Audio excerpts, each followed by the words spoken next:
Hello, welcome to the Trews Comments Special Edition. I'm here with Chloe and Alicia. Chloe, would you like to explain why you're here? God, these kids actually go to Oxford University. They're students. They paid for an auction for Give It Up, my campaign that I do with Comic Relief to raise money for absence-based recovery. They paid for an auction, to spend the day with me, and being on the Truce was part of it. How did you fund this day, Chloe? We disciplined ourselves and lived off rice and beans. You lived off rice and beans, but where did the actual money come from, Alicia? What was the money that you used to pay for the auction? It came from our student loan. They used their student loans to pay for a day with me in an auction, and now there's a really weird atmosphere because I feel bad about them using student loans. I feel bad about the whole student loan situation. I feel bad that students don't have their education paid for, particularly as you are both girls from ordinary working families, as I understand that at Oxford is some sort of Hunger Games type thing of see, we have a black child and someone over there in a wheelchair and these girls are from ordinary families. What do you mean elitism? Is it that? Yeah? Pretty much, yeah. Right. Also, what's really funny is earlier went we didn't think we'd have enough money, right? Because we only paid 2,800. We thought we'd go for much more than that. Bono, it was $5,000 and it was only to see him for an hour. And I thought, man, I've got to sit here and listen to this shit. It's really bad for my ego and morale.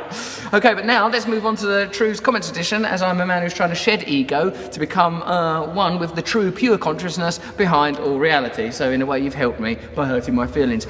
Let's do the True's Comments Edition. Right, you're going to help? Mm-hmm. If you have anything that you want to say, just think it in your mind and shut up. Now, the first comment, that's a joke. First comment is from Ultraviolet Man 1984. Russell, the trees, but I think he means Trews, the trees, he says trees, but I think he means Trews, the trees should be an alternative to BBC's Question Time. It is. You don't have to watch Question Time, just watch this instead. Would you return to TV presenting if this could be possible? By the way, if it weren't for you, I wouldn't have met my wife. But more on that another time. Cheers, Benjamin. I want to know more about how he met his wife, don't you? And how I introduced him to his wife. Yeah. Intriguing. Well, we are expanding the Trues to include a lot of different. Now it seems like this expression's a plant, but we are going to have Trues campaigning edition, different types of Trues, and perhaps a Trues Question Time will be something we'll consider. In fact, why don't you send us through the comments other Trues programming that you'd like to see? Does that seem like a good idea, Chloe? That's a good idea. Any ideas, Alicia, for further Trues channels? You've actually left Oxford, haven't you? Yeah, I have. I think that's probably a good thing. Next comment is from Magali 1982. It doesn't really matter. If the class system, religion, skin colour, financial status did not exist, us humans would find something else to argue about and elevate ourselves over others. Greed and desire are humanity's biggest flaws. Yes, but Mr. Galley 1982, don't you think that us living in a culture that forever stimulates desire and fear makes those problems that are admittedly within us seem higher in the mix of our makeup? If you think of a mixing desk, that musicians use. Now, I don't know much about this, but I believe there are lots of faders. We live in a society where the fader is high on fear, the fader is high on desire. Constantly these things are stimulated, whereas altruism and basic human connections are not high in the mix. So it becomes a struggle for us. Yes, humanity do engage in conflicts. Yes, we are egoic. Yes, we are hierarchical. But we are also very cooperative and loving creatures. In fact, in Darwin's Origin of Species, which spawned the idea of social Darwinism, it's just survival of the fittest. There's always going to be rich. There's always going to be poor. There are more mentions of cooperation and love between the various animal species than there are of selfishness. So this scientific dogma that it's natural for us to be materialistic, individualistic and selfish, that is just not just an opinion, it's actually propaganda for a capitalist society. Yeah, I think humans are essentially good, and that we wouldn't a lot of effort is put in to maintain us arguing about class system, religion, skin colour, things. Yeah, they're distracting us, aren't they? Yeah. Fair enough. These are only 20-year-olds, and look how unpatronising I'm being with them. Trev Moffat, here's an idea. Why don't Russell, Michael Moore, Naomi Klein, et al. Pool their resources together and form a commune? They could finance it with dodged taxation if they like. Then they could ask their millions of followers to make donations via the internet to supplement their own contribution.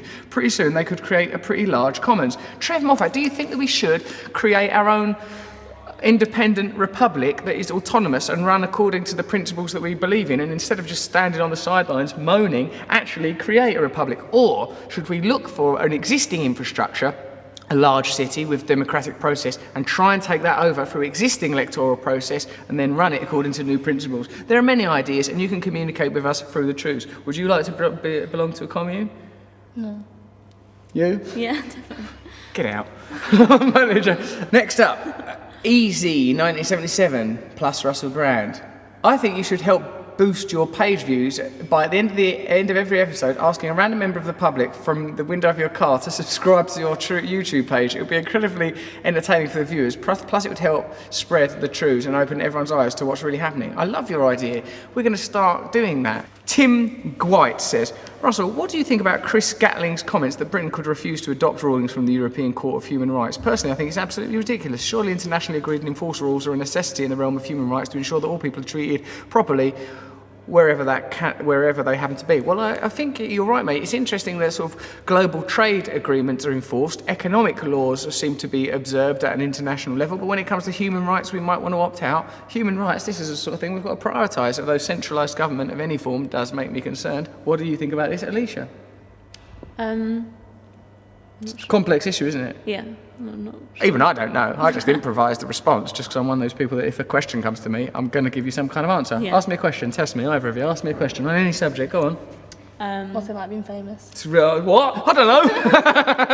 It just means loads of people you don't know have an opinion of you. Sometimes it's positive, sometimes it's negative. And it means it places extra emphasis on you to remain connected to yourself, because otherwise you get caught up in what other people think of you. And like even you know that from school or work or whatever. If other people's opinions of you affect your self-esteem, then that's not good. But fame is an amplification of that. So in the end you have to learn to disconnect from it. Sometimes you really care about it. You'll read something positive about yourself and go, my God, I'm fantastic. And then you'll hear something negative and go, oh, what's that point? You know, so like, in the end, it makes you be disciplined about your opinions. Now, have you got any other questions? Because they're like, imagine they've paid to have a day out. Not as much as you'd pay for 10 seconds looking at the side of Bono's face, but still a substantial investment to give it up through comic relief, helping people get into abstinence-based recovery. Chrissy, Sophie, Sadie, Spleen. Worship Satan. That's their entire comment. Worship Satan. I mean, what's the point in worshipping Satan? What's he really ever do that's any good? I mean, it says Stan, so she might just be talking about some. Actually, it some doesn't guy say called- Satan. You're right, it's worship Stan. Yeah, all right. Well, that's less pressure, actually, because it's weird that I added an A, if anything, isn't it? Yeah, Why do you think I automatically added an A to make it Satan? not sure. Because what you don't know who Stan is. Yeah, and I know who Satan is. Chrissy, Sophie, Sadie, Spleen, can you tell us whether you mean Satan or Stan, and how far should we go in our worship? Yeah, what do you want from us? Sacrifice, blood sacrifice, Rosemary's Baby type setups? And if it's just Stan, who is Stan, and why have we got to worship him? I don't even know him. Connor Duggan, Margaret Thatcher will be rolling in her grave, you soap-dodging commie. Fucking prick. What do you mean would be rolling in her grave? She is in her grave. Under what circumstances would be she rolling in it? What, we buried her alive? That would be... And as well as this pressure, Margaret, also Russell Brand's up there. Well, all right, can I come out? I think she would have other priorities if she was moving around in a subterranean tomb. Connor Duggan there. Fucking prick, he says to me. Bloody nerve of some people. Mind you, that was one of my favourite comments. Was it yours? I mean, I don't agree with it. Oh, you agree with it? Oh, no. Alan Jackson, you are more popular than BBC on YouTube, Russell. Keep it up. Keep it up, Russell. Good. Now I've got to get more popular than the BBC on the BBC, and then finally we'll be in charge. And they've given away that building, haven't they? The old BBC TV Centre, which I used to like. It's been shut down now. Perhaps we could inquire that and call it Trews Towers. Hello, welcome to Trews Towers. Tonight on the Trews, here I am with Chloe and Alicia. They paid not that much money to hang out with me in an auction and have been deriding me and undermining me throughout the course of the day. Coming up after this, we've got a man called Connor Duggan calling me an effing prick and a soap dodger. Toon Gorilla. Isn't it a good thing that people in power went to good schools and universities because it makes them smarter? Oh yeah, I'm fuming about it. Mind you, look at these pair of bloody Oxbridge kids here. They're sneering at us. Are you sneering? No, not at all. Well, how did you even get into Oxbridge? You don't seem like proper Oxbridge people to me. Yeah. Because you're not going... Well, I don't know, actually. I know some Oxbridge people that are all right. Loads, in fact. So I'm not criticising anyone. It doesn't matter where you go or where you're from. It's where we're going together, yeah? As a unified force of revolution, yeah? Exactly. It does seem very sheltered, like the people there is very Did sheltered. they? They were sheltered. Yeah. They've lived in like a little bubble. Like most of them have been to private school and grown up in like a bubble, and they've not really seen a lot of the real world and stuff. They've grown up in a sheltered bubble. But it's not their fault. It's not their fault, and also plus they probably had different sort of problems that we don't know about. Trey Hale, I find myself watching your videos when I should be studying. Love ya. In a way, Trey Howe, this is the best educational tool you'll ever have, even if you're at a fine educational institute like Oxford. Would you agree? Yeah, definitely. We watch it every day. Yeah. Better than... That's what happened to me, and I'm not going back. You've joined the Trews revolution instead of going to Oxford. Good decision. Parents pleased. Right! What the fucking hell do you mean you've left Oxford University to look at Truce News? There better be a fucking degree at the end of it, is there? That is her parents. Yeah, that's her parents. Truce degree. Wrong school. Oh my God, we're going to set up a Trews Educational Institute. Hello, welcome to Trews School. I'm the headmaster. Russ. Yeah, we're pretty informal here. Yeah? All right, I love it. Let's try that. Jacob Pearson. Maybe you could go over the pros and cons of a maximum wage and why we're not implementing it today. It would remove money from politics, stop greed, etc. The first thing we should do, old Jacob Pearson, or one thing we could do, is remove the money from politics, like donations to the Tory or Labour Party. It would be nice to think that politicians were primarily motivated by service of the people as opposed to their corporate partners, who it seems that they represent, particularly when you see things like the NHS being carved up or the post office being carved up. As for the maximum wage thing, I think it would be a lot better if there was a maximum wage. It would disincentivise. Is that the right word? Do you think disincentivise? Sounds like a word. Yeah.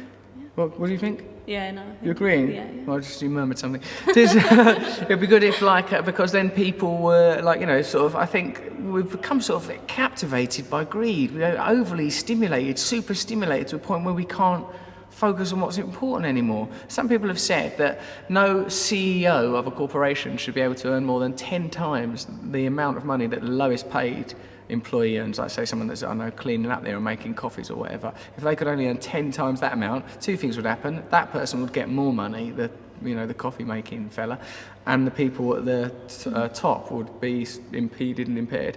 Where has all the power gone? Where is the power? If none of us want the NHS dismantled, if none of us want the post office sold off, if none of us want normal people not to be able to afford homes, and no one in the government will do anything about it, where is that power? The power can't have just disappeared. We can't accept that there is no actual power. So people are benefiting from all these developments. People are benefiting from the financial system the way it is. Where are they? Who are they? Why can't we have any purchase on them? Why can't we see their faces or name them? We have to think about this new nebulous system of power in which we, ordinary people, I don't include you in that, you weirdo, are being disenfranchised. There, it's quite good, was it? Mm-hmm. Quite passionate, I suppose. Yeah. Came across quite well, I thought. I don't know, watch it back later, see if it's good. Cat's Meow says, I met you once, you're a nice dude. And I think that's a wonderful comment to end the Trews Comments edition on. You've met me once as well. Nice dude, did you think I am? Yeah, nice dude, every time. Thank you, you've met me a few times. 11. Sounds weird. Weird that you've remembered. Okay, so that was the Trews Comments edition. Will you help me to say to people to subscribe here? Subscribe to the Trews, subscribe to Trews, subscribe to it. That's too low. Where are you pointing? For God's sake, subscribe to Trews. Yeah, subscribe to it, for God's sake. That was some Trews Comments. Thank you very much. That was the Trews.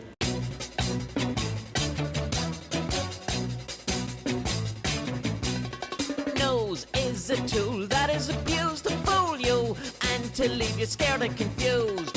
Trues is like the nose. If the nose was true, I want some trues. Let's have some trues.